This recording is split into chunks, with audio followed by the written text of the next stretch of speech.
Pemicu Menteri Hukum dikepung pendemo tolak RUU TNI, ajudan kelabakan, pelat mobil dilepas. Suasana tegang mewarnai aksi demonstrasi penolakan revisi Undang-Undang Nomor 34 Tahun 2004 tentang Tentara Nasional Indonesia, UU TNI, di depan gedung DPR, Senayan, Jakarta, pada Rabu, 19 Maret 2025. Menteri Hukum dan HAM, Supratman Andi Aktas, terpaksa turun dari mobilnya setelah dipaksa oleh massa mahasiswa yang menggelar protes besar-besaran.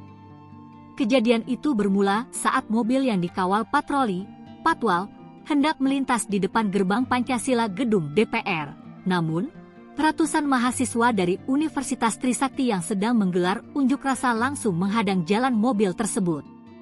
Dalam sekejap, massa mengerumuni kendaraan dan menuntut agar pejabat yang ada di dalamnya turun untuk berdialog. Beberapa saat setelah itu, dua ajudan yang mendampingi Supratman keluar dari mobil dengan tujuan untuk meminta massa mundur.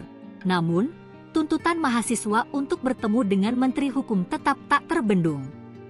Massa semakin mendesak, bahkan dengan berani melepas pelat nomor mobil tersebut sebagai bentuk protes.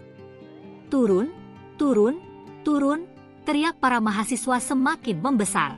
Setelah beberapa menit yang penuh ketegangan, Supratman akhirnya keluar dari mobil. Begitu menyadari siapa yang baru saja turun, mahasiswa langsung bersorak, ternyata Menteri Hukum.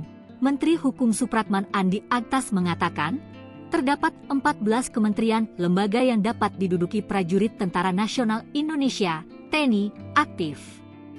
Hal tersebut diungkapkan Supratman ketika menyampaikan update perihal revisi Undang-Undang UU Nomor 34 Tahun 2004 tentang TNI. Salah satu poin yang dibahas dalam revisi UU TNI adalah kewenangan prajurit aktif menduduki jabatan di kementerian, lembaga di luar TNI. Sebelum disepakati, pemerintah dan Dewan Perwakilan Rakyat (DPR) menggodok aturan yang memperbolehkan prajurit TNI aktif menduduki jabatan di 16 kementerian lembaga.